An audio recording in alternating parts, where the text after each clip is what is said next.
2, 1. Fragments of silicon. We are but the stuff that games are made on.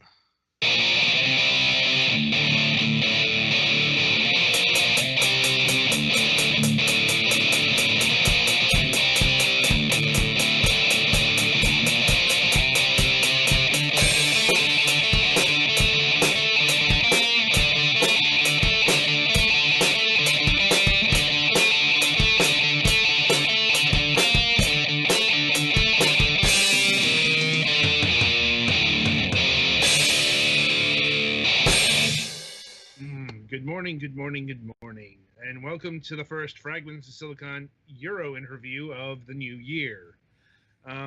Apologies if you're having a bit of a connection issue while watching us. I'm not sure, but we think it might be because of the other programming on Twitch right now that's kind of overloading everything. This is the recording isn't going to be interrupted, is it? It shouldn't be. That's encouraging. Well, last time we had this problem, the save version to Twitch was fine. Okay. Well, anyway, this week we have Fede Sauret of Titutitech. Hello. Yeah, that's right. Oh, good. Always a gamble there. Anyway, all right. So we like to start by asking the people we have on the show what got them interested in video games, both on a personal level and a professional level. Yeah, sure. So it's hard for me to tell when I got interested in video games, because I really started when I was a kid. I don't know how old, but I do remember that I used to go to my friends' homes to play games because my mom wouldn't allow me to have video games. So I think that's one of the reasons that got me so crazy about it. The more my mom was forbidding me from having games, the more I wanted to play games. And I think that's what got me into this like big hobby that I have for games. And lately, that's what it dragged me into looking for a professional position in the industry. In terms of how I became a professional game creator, to say it somehow. Basically, I already studied computer science because I wanted to become a game programmer or a game designer or something like that. I'm a bit old now, so when I studied this, there was no game career or anything like that. The main options were to do something like studying game programming or I don't know. That was actually the one option I considered. So I didn't care about other options. But yeah, I studied computer science, and then I kind of forgot about the dream about becoming a game programmer myself, because there were many options when I finished. So I was doing more general computer related software development. But then at some point, a friend of mine who was working for Capcom actually asked me if I would be interested in joining. And I said yes. I went through their interviews and I ended working for Capcom. And that's the way I started. Neat. What did you end up doing for Capcom? Actually, funnily enough, nothing to do with programming. I first started doing localization. My friend was a Spanish, English to Spanish translator. I always had liked writing, and this opportunity was going to Capcom Japan actually. So it was like a big thing. Wow. And yeah, I jumped into the adventure of changing completely the type of job I do, and to become a translator instead of a programmer. But to be honest, even though I like writing, translation wasn't my favorite thing to do. And my passion was more about creating tools and developing, and of course video games. That part was satisfied in Capcom, but not the other one. So I started to to create tools for the translators who work in Capcom, and for the team who works in localization, and it's called global R&D nowadays. It's just not only translation, but many other things related to internationalization of the games. And so I started to create tools and to work in many other things to increase production, and that that led me to my own new position in the team, which was a localization engineer. Yeah. So after 2-3 years working as a localization engineer, I still was dreaming on becoming a game designer in a way, or to make my own games. So that's why later on it led me to go back to Spain and create my own company together with a friend of mine who we were already doing lots of indie games aside from work together. And as the game you are seeing on the screen is Oh My God Kids, is our first video game as a company. Right. So before we get to like Oh My God Heads, what games did you work on at Capcom? Like anything people would know? Yeah, of course. The localization, Capcom has a very how can I say, very professional and big team of localization, and they take care of most of Capcom projects. So I was there, if I remember well, from 2009 until 2014. And so we worked in, like I have worked in Resident Evil 5 and 6, and all the Revelations, and the Monster Hunters, and Asura's Wrath, Dragon's Dogma, Lost Planets, and all the games that came through the localization team, which is not all the games Capcom does, but mostly all of them were going through our team. So quite a few. Right. Well, like Dead Rising comes to mind there, because Yeah. that's like Capcom USA. Yeah. So Dead Rising, I've worked in I remember it was one of my first big projects, or big, because it's not that big, but fully done by me, is the mobile game, for instance. And then we work also in Dead Rising to some of the DLCs and some of the stuff, even though I think nowadays they are fully localized outside, but to be honest, I'm not sure. I wouldn't personally know. I don't think we know anyone at Capcom currently. So you know someone who was at Capcom at least now. Indeed. Yeah, I would have to ask, because these things keep changing, and I honestly wasn't there for like, for example, the latest one, and I don't know if it was done internally in Japan or through another company in the US, or I don't know. Dead Rising 4, I think that was done by Capcom Vancouver as well. No, I don't mean the development of the game, but the localization itself. Oh, right, gotcha. Yeah. Like, well, at any rate, so what was the transition like from working at Capcom to working in your own studio? Well, very exciting, because it was a big change for me. It was a really risky step in my life, and not only because I was dropping a company to create my own with my own money and without any knowledge of how the future was going to be, but also because I was moving countries and kind of saying goodbye to many people and friends I made there, and going back to another my country, right? But still in another context. So it was very exciting and very scary. And in terms of everyday life, it's actually really different to work in a big company where there's like lots of colleagues and people you are around with. You are always talking about the company Capcom, but also about other games, and there's a little how can I say it, a little well, environment, right, that is very specific. And then now that we are in another adventure, we are just actually 4 people in the company. It's a much smaller scale, and everything is different. I'm not saying it's worse or better. It's just different. We talk more about things that have nothing to do with video games. We work through the internet often, so we don't see each other. It feels more lonely in a way, but it also feels more personal. I can definitely see that. In fact, it's kind of like our own setup here. Like, we are 4 to 5 people who primarily work through the internet, and although I don't think anyone here has worked at a company as large as Capcom.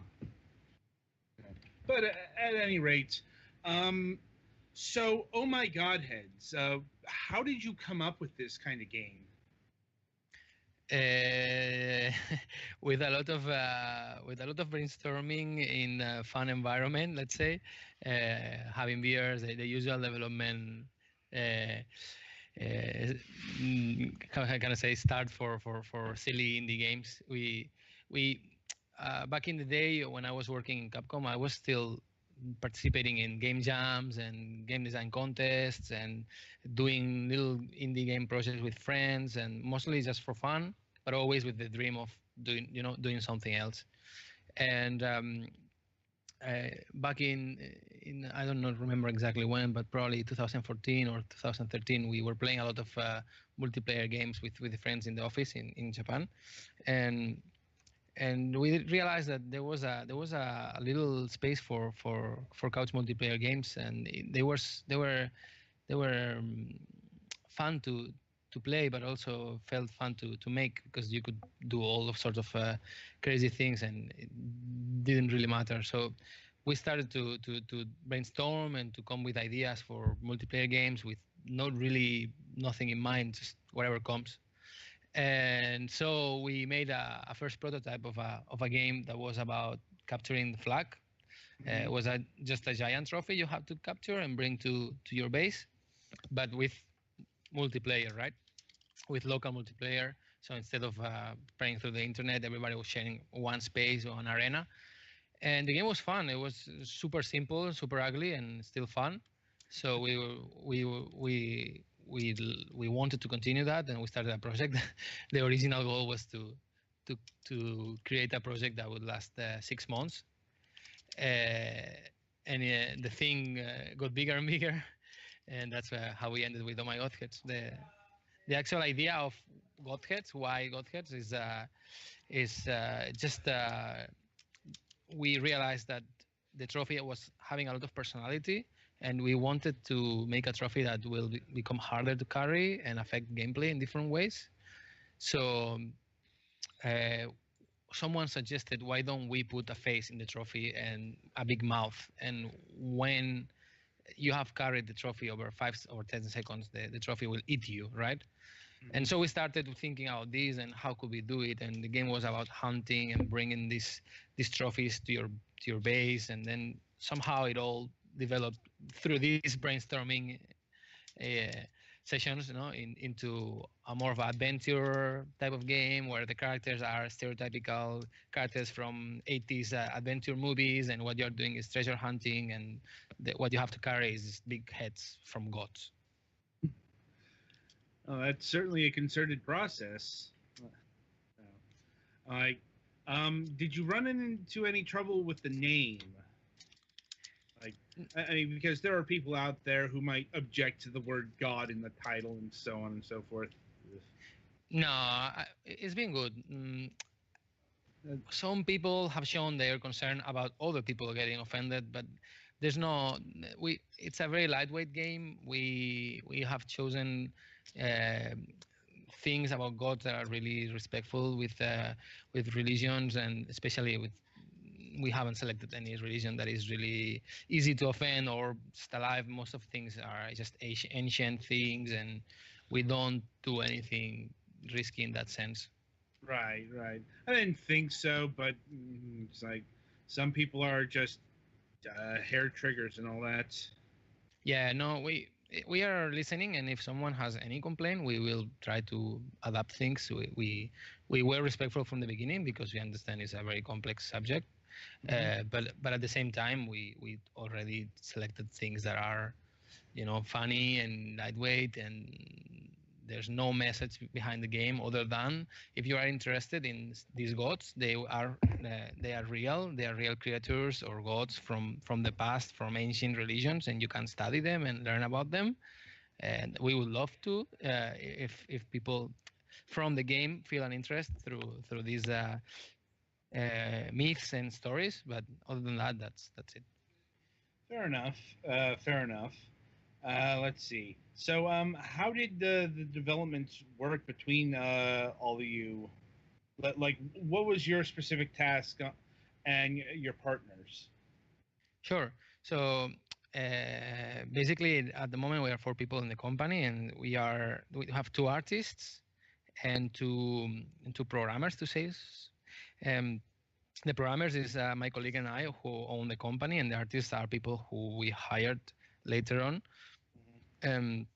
Basically, the 2 programmers, we are also owners of the company, right? So we need to take other roles, more boring stuff. So basically, I do more like production things and communications and things like that. My friend does all the part of hardcore technology related things. And then we have one of the artists is a 3D artist, and another one is a 2D artist. And then for game design, we always brainstorm a lot. We do a lot of play testing, and we come with lots of ideas. We select the ones we like the most. There's not really a game designer, but since I'm taking care of planning, I do take care of prioritizing. So in a way, I filter those ideas at the end. So I guess you could say I'm also a game director, but in the end, it's all really democratic, to say, in a way, and we do a lot of testing of things, and if they are fun, we continue making them, and that's how we work. Yeah, it sounds not too dissimilar from other indie development program. Like, though I'm assuming that the project took a lot more than 6 months to complete. Yeah, right. Yeah, that's totally right. It started as a 6-month thing. We really wanted to do something small, but then, the project kind of stopped, and that's when I went back to Spain. We started the company, and then we took over the project again. And we were lucky to find. We were planning on doing a Kickstarter, and on the process, we were lucky to find the Square Enix collective support. That helped us actually fund the game and publish it. And that's when it became a much larger scale thing. And I think it has taken us, I would say, total a couple of years of full-time development. The company has existed through about 3 years, but we had to, at the beginning especially, we took other jobs to sustain the company. So that's about, I would say, 2 years of full development. Yeah, I noticed on your website you mentioned that your company does a whole bunch of stuff. A lot of it outside the video game industry at that. Yeah, it's not that we do a lot of things outside of the video game industry. It's more like we are we want to do things related to video games and gamification and stuff like related to visualization of data, which has a lot to do with the video games.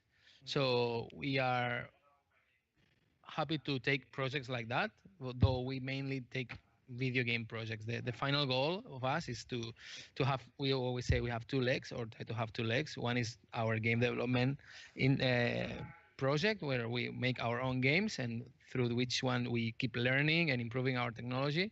And the other one is to just support other indie developers, especially indie developers who are more focused on art and story and all things, by providing them with the technology, the programming, and all the things that we have developed that we know about, like AI or networking or stuff like that.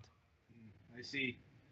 Yeah. Now, anyway, moving along, how did you hook up with Square Enix?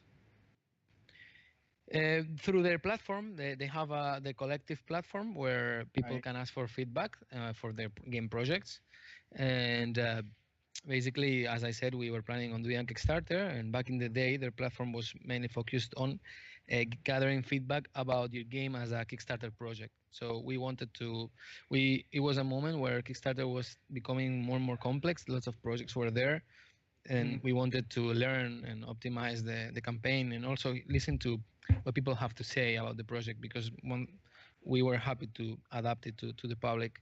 And so we put the game there. The game was there for a month, and we got some feedback, and somehow we were thinking of forgetting about the idea of a Kickstarter, as we were seeing it was becoming harder and harder, and the money there wasn't gonna help much. uh, but funnily enough, this was the the the key to success, because it's the one thing that called attention from Square Enix, from the collective. So they contacted us, asking us if we would be interested in joining their platform as a funded published game. They do that. Like, we know a lot of Square Enix collective people, actually. I've seen that you interviewed Phil, for instance. Yeah. Trying to have him back on next season, actually. Like, and we've had a whole bunch of the developers on this particular season. I'd have to go through to see all of them, but yeah, the point is we're familiar with their practices generally. But anyway, so the game is a local multiplayer affair, correct? Yes. What was the thought process behind it, especially in this day and age of online multiplayer being the standard and all that? So our background is local multiplayer players. We are in our 30s, mid 30s, and we come from playing all those Mario Kart, Power Stone, Sensible Soccer games. And when we started the project, as I said, we wanted to do something small. So we didn't care so much about making something like online huge with lots of customization and things like that. We wanted to make a fast-paced game, really fast, really frantic, and then make it fun for play with friends, so we don't have to care about all the many things. And that's how the prototype started. And later on, when we scaled up, we had to an important decision to take, right? If we wanted to keep this line, or we wanted to change it and to make it into something online. But the initial game design was already there, so for us was it would have meant to redesign certain things, because the game is, as I said, very very fast. There is one hit kills. There is all the time. You die, you respawn. It's really sensible to lag. So we felt the experience would have been very frustrating if not done really really well. And as we were at that point, at the very beginning, we're just two people. We thought, okay, let's do something. Let's make the best multiplayer game we can do, local multiplayer game we can do. We love this genre, we know it, and we want to try it. And so that's why we ended like pushing it. Let's put all the energy right into, instead of just adding online, let's add more levels, let's add more heads, let's polish things. That's how we ended with this local multiplayer. That's what I suspected. Oftentimes, when we talk to people who did the local only, pacing and fast action seems to be the reason, because ping and lag are things with online multiplayer, and that can